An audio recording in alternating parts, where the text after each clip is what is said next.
ভাই তালা তো ভাই আমরা তো মারছি এটা ইয়ে লেগে আমি মারি নাই মার্কেট মালিক মারছে বুঝছেন আমি তো মারি নাই এরা মারছে তারপরে আমি কইছি দেখেন আপনি যদি আমরা আমারও না দেন আমি বইতে পারি এগো না দেন তাহলে এরা বই যেত না তাহলে এরা বই যেত না আপনি একটা কাজ করে আপনি ওই এই দুইটা তালা ভাঙি আপনি অবশ্যই আপনি বইতে বিএমপির অবশ্যই এখানে ব্যক্তি আক্রোশ থাকতে পারে, ব্যক্তিগত সম্পত্তি থাকতে পারে, সেটা হলো ব্যক্তিগত বিষয়।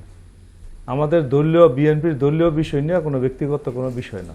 যেহেতু একটা অফিস ভাড়া দিলে যার কাছে ভাড়া দিছে তার কনসার্ন নিয়ে তার তালা মারা উচিত। আর দ্বিতীয় বিষয়টা এই ছোটোখাটো বিষয়টা এলাকার গণ্যমান্য যারা আছে তারা বসে বসে মিটমাট করে বসে এই বিষয়ে আমরা যেহেতু দলীয় ফোরামে আমাদের কাছে এখনও কোনো পক্ষই বলে নাই, সেই হিসাবে এইটাও আমরা তদন্ত করব দলীয়ভাবে তদন্ত করে এই ধরনের অফিসে, যেহেতু একটা আমাদের এটা বিএনপির অফিস মানে আমরা সম্মিলিত বিএনপি সবার অফিস। এখানে বিএনপি বসবে, যুব দল, ছাত্র দল, স্বেচ্ছাসেবক দল, মহিলা দল, শ্রমিক দল, কৃষক দল, আমাদের সম্মিলিত একটা অফিস। অতএব যেইখানে অফিস হোক আমাদের সেটা আমাদের বিএনপির অফিসে কেউ তালা মারবে এই ধরনের বিষয়টা আমরা দলীয় ফোরামে দলীয়ভাবে আমরা এটা ভালো চোখে নিব না। তো কালকে আমরা রাত্রে আর্জেন্টিনার স্পেনের খেলা দেখলাম।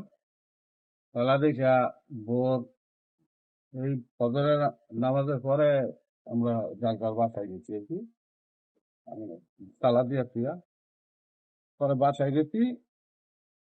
পরে আইসা 10টার দিকে ঘুমের তুই যাইছি আয় দেখি দোকানেই থাকি দেখি আমাকে তালা আছে যেই দেওয়া ছিল এটার লগে আবার তালা মারা। পরে কেডা দিছে এটা তো আর দেখি নাই, তো অনেক তো পাইলেন ওই কেডা দিছে ও অফিস তো এটা সবারই, এটা যারা বিএনপি করে সবাই ভোটবো, সবাই আসবো, সবার জন্য বুইয়া সবাই উদ্বোধন করে দিয়ে গেছে। থানার সভাপতি যারা আছে সবাই, এটা তো আপনারাও মনে হয় ছিলেন। দেখেন একটা তালা লাগাইছি আমরা যখন নতুন লাগাইছি তালা নষ্ট হয়ে গেছে। এখন সব দায়িত্ব আমার, দলীয় ভাবে সবাই দায়িত্ব দিছে আমার।